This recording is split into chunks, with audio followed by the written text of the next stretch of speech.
Hello everyone, कैसे हैं आप सभी लोग। आई होप आप सभी बढ़िया होंगे। आज की ये वीडियो आप लोगों के लिए बहुत बेनिफिशियल होने वाली है, क्योंकि इस वीडियो में हम बात करेंगे कि रेलवे साइंस में फ़िज़िक्स का जो वेटेज है, तो फिज़िक्स से किस टाइप के क्वेश्चंस को पूछ रहा है।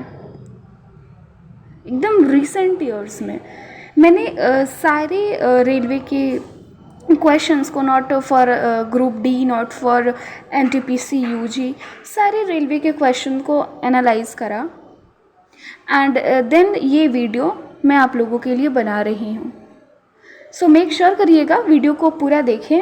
और ग्रुप डी जिसमें साइंस का अच्छा खासा वेटेज है, ठीक है, तो 1 बाय 1 मैं केमिस्ट्री, बायो इनकी भी वीडियोस लाऊंगी, ठीक है, कि रेलवे किस टाइप के क्वेश्चन पूछ रहा है, ठीक है।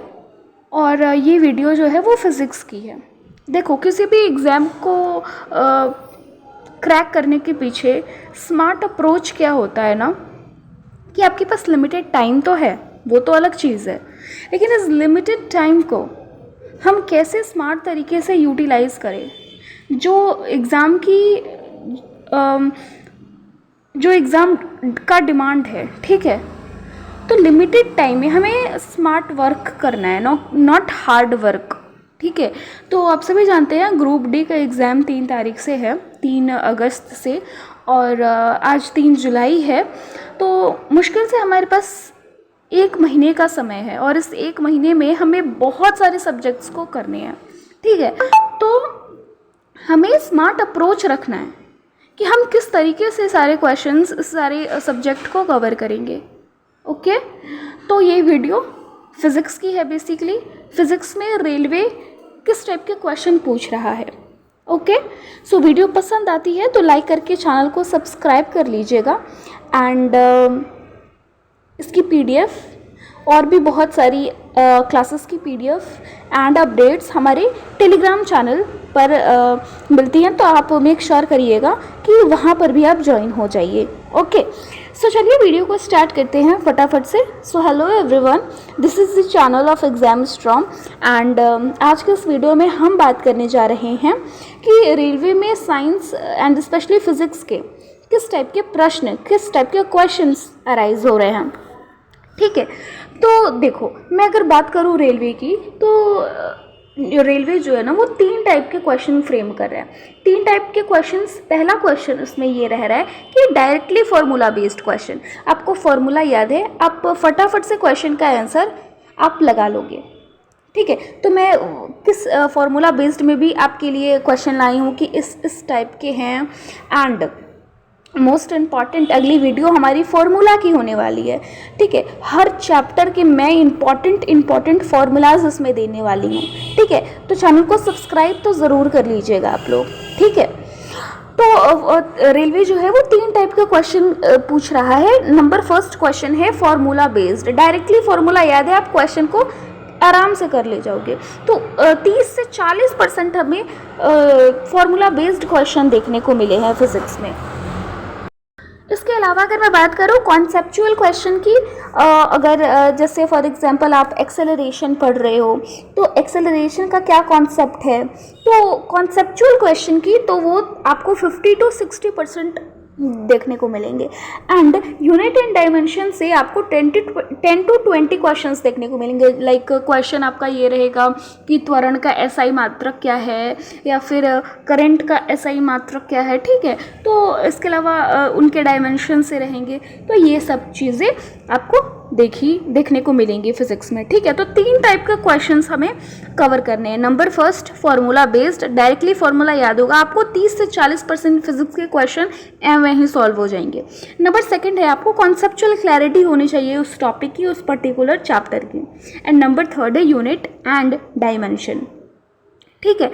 तो अब हम बात करते हैं फार्मूला बेस्ड क्वेश्चन की, कि किस टाइप के फार्मूला एंड उनके क्वेश्चंस रेलवे डिमांड कर रहा है, ठीक है। तो यहाँ पर अगर मैं फर्स्ट क्वेश्चन को पढ़ूँ तो आप देख सकते हो कितना इजी क्वेश्चन है। यहाँ पर आपका मास दिया हुआ है 5 किलोग्राम, 5 किलोग्राम द्रव्यमान की वस्तु पर 10 न्यूटन का फोर्स लगाया जा रहा है और हमसे पूछे त्वरण मीन्स एक्सेलरेशन। ठीक है, तो इसका आंसर डायरेक्टली फॉर्मूला से निकलेगा, force is equal to mass into acceleration. Force है आपका 10 न्यूटन, मास है आपका 5 किलोग्राम एंड एक्सेलरेशन हमें निकालनी है। तो यहाँ से ए कितना आ जाएगा आपका 2 मीटर पर सेकेंड स्क्वायर।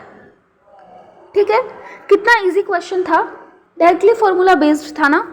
उसी तरह नेक्स्ट क्वेश्चन आप देखो कि 10 न्यूटन का बल लगाकर किसी वस्तु को 5 मीटर तक खींचा गया है, तो कार्य कितना हुआ। वर्क का फॉर्मूला, अगर आपको वर्क का फॉर्मूला पता है F इंटू एस, तो आप आराम से ये क्वेश्चन कर लोगे। फोर्स आपका दिया हुआ है 20 न्यूटन और आपका S दिया हुआ है 5, S मीन्स दूरी, तो ये 5 मीटर चलिए, तो वर्क आपका 100 जूल आ गया। तो आप देख सकते हो कि अगर आपको फॉर्मूला याद है तो आप आराम से क्वेश्चन को सॉल्व कर लोगे। ठीक है, तो मेक श्योर नंबर फर्स्ट करना है कि आपको सारे के सारे फॉर्मूलाज, इंपॉर्टेंट फॉर्मूलाज आपको कर लेने हैं। जो मेरा अगला वीडियो फॉर्मूला पे होगा तो आप उसे देख लीजिएगा। ठीक है, तो अगर हमारा फॉर्मूला होगा पूरा का पूरा, अगर हमारा यूनिट एंड डायमेंशन होगा तो आराम से हम 50% फिजिक्स के क्वेश्चन सॉल्व कर लेंगे। एंड कॉन्सेप्चुअल क्लैरिटी अगर किसी बच्चे की है तो वो आराम से कर सकता है, और अगर नहीं है तो एटलीस्ट 50% फिजिक्स के क्वेश्चन को सॉल्व कर सकता है। ठीक है, तो यहाँ पर मैं आपको क्वेश्चन सॉल्व नहीं करा रही, मैं आपको टाइप दिखा रही हूँ कि देखो अब यहाँ पर क्वेश्चन नंबर 3 है 600 जूल कार्य है 30 सेकंड में किया गया है, शक्ति कितनी होगी। डायरेक्टली फॉर्मूला बेस्ड है, पावर इज इक्वल टू आपका वर्क अपॉन टाइम। तो अब जितने क्वेश्चन देख रहे हो ये सारे के सारे क्वेश्चन फॉर्मूला बेस्ड हैं, सारे क्वेश्चन। यहाँ तक मैंने डायरेक्टली फॉर्मूला बेस्ड क्वेश्चन आप लोगों के लिए रखा है। ठीक है, अब हम बात करते हैं कॉन्सेप्चुअल क्वेश्चन की। ठीक है, तो ये क्वेश्चन आप पढ़िए, यदि किसी वस्तु पर लगने वाला परिणामी बल 0 हो तो क्या होगा। ठीक है, तो ये बेसिकली फोर्स का क्वेश्चन है।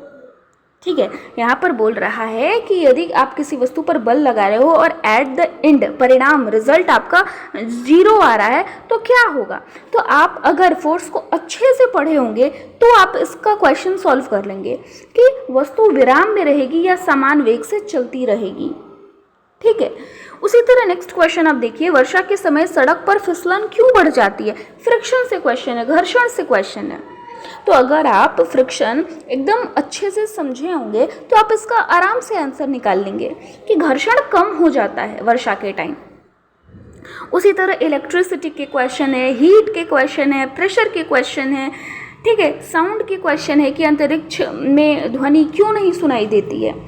तो यहाँ पर ऑप्शंस की अगर मैं बात करूँ कि प्रकाश नहीं होता है तो ये तो गलत हो जाएगा, वहाँ तो प्रकाश होती है। क्या वायु या माध्यम नहीं होता, तो हाँ वहाँ पर माध्यम नहीं होता है, तो ऑप्शन नंबर बी करेक्ट हो जाएगा।